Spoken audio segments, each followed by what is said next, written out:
Hello everyone, carlq here. Thank you for tuning in out there in Facebook Live world and elsewhere if you're watching this after the live recording. Today I wanted to talk to you about another productivity hack, and this one is basically about delegation. So as you can see on the screen here, I've got one of my all-time favorite books, a picture of that up there, the Emyth by Michael Gerber. And this was one of sort of the first books that I read early in my business that kind of taught me to think differently about how how to operate in business. One of the big things it talked about was processes, and whenever you had something that occurred in your business more than once and was repetitive, you needed to put a process in place to deal with that. Now, it's easier said than done because there's a lot of things in business that don't necessarily just come cheaply to put a process in place. Some of these things cost thousands of dollars to put in place tools to improve processes. So one of the things that I sort of learned quite early on was that if you can delegate a task, you can make sure that it actually gets done and is consistently done. So it allows you to focus on the higher dollar activities that really sort of help elevate your business. So I did an interview more recently with Aaron Shiner, and Aaron is an excellent real estate operator, but he also runs multiple other businesses as well. And I sort of said to him, how on earth do you run so many different businesses and still have a successful real estate agency as well? And he explained to me that once he sort of worked out that he didn't have to control everything in his business, he was able to actually start thinking about, okay, well, what stuff can I actually delegate? What stuff don't I need to be responsible for? And he actually put a level in place. I think it was about $100 an hour. He worked out that anything that cost him less than $100 an hour, it was worth outsourcing. So he looked at things like, okay, do I actually need to go to the buildings and pest inspections, or can I have a PA do that for me? Do I actually need to be doing my own cold calling, or can I have someone else do that for me? Do I need to do my own letterbox dropping, or can I have someone else do that for me? So all of these tasks, he started to work out a process of delegation. And it's funny that the tips in Emyth, which I'd read so many years ago, were exactly the same process. It was all about having systems and processes in place for things that were repetitive and could be delegated to other people.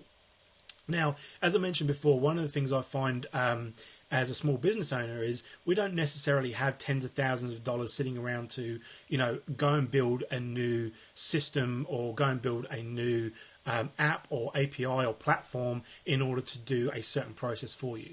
So what I found really useful in my business was to leverage the global economy through things like Upwork and Airtasker. So these are websites which basically sort of work with freelance individuals that are looking for freelance type of work. So this can be anything from graphic design, data entry, changing over things from written form to digital form, and everything in between. So I found a really good blend of, for things that you don't sort of need somebody to be local or close by, I found Upwork very good. You can tap into resources right around the globe, from either in Eastern Europe to America to the Philippines to India and everywhere in between. You've then got Airtasker, which is actually sort of a local Australian-based service. It sort of does the same thing, but the great thing is that because it's locally here in Australia, you can actually get people to, essentially run errands for you. So whether it be that you need to find somebody to do letterbox dropping for you, you can jump on Airtasker and you can post a job, you can set your budget and so forth, and people can then respond to you and actually sort of, bid for the job essentially. One thing to be very mindful of when using these services is understanding what your tax obligations are. Using a service like Airtasker, there is some T's and C's around the people that you contract to, whether they're actually employer, who's paying their superannuation, who's paying their PAYG, and that sort of thing. So you do need to be careful about whether or not you're actually employing somebody there, or whether they have their own ABN number and they are a contractor for a service that you're providing. With Upwork, it is a little bit different. It's still a bit of a grey area, but Upwork are the ones that take the payment. With Airtasker, it's a little bit different. The payment goes straight through to the end contractor. So just make sure you sort of check your own policies around sort of hiring people for those services.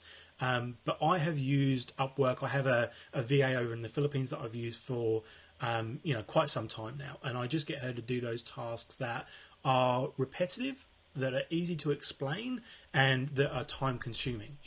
If I'm sitting there trying to fix a database, for example, where I've got the entire address in one string and I need to have it separated out, yes, I could pay somebody to build a system to try and fix that for me, but I can get that sent across to her. I can have it turned around the next day, and it's done and dusted. So, and it only cost me a few dollars to make that happen. So it means that I can then focus on other tasks that are more important to actually growing my business. So have a look around. One of the really important things when you are working with particularly people overseas is remembering that quite often English is not their first language.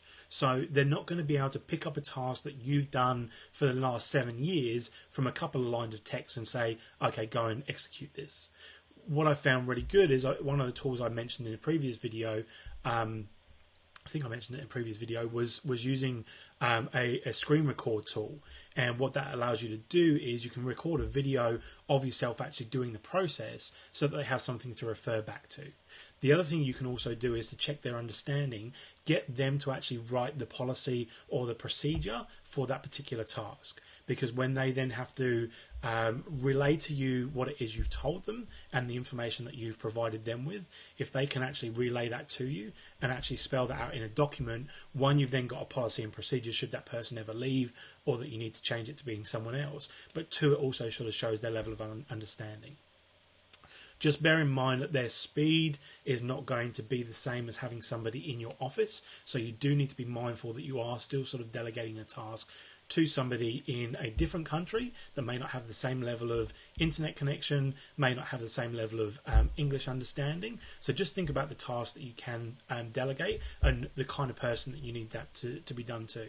But even delegation in your office, if you're an individual operator, there's a lot of agents now that are employing EBUs or PAs to help with a lot of their administrative functions. So that's a great way to go if you are able to delegate and you have processes in place.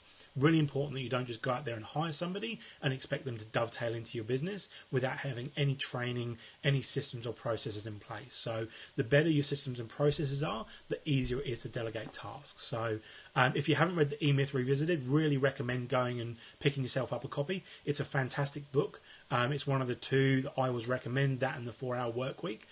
Between those two books, they're kind of the ones that have set the path for my business overall. So delegation this week, guys, just have a think about some of those websites. So upwork.com and airtasker.com.au. Go and have a look at them. Have a look at some of the jobs that are being posted. Feel free to get in touch. I'm more than happy to chat to you about my experiences and some of the things that I've found. So have a great day, guys. Chat again soon.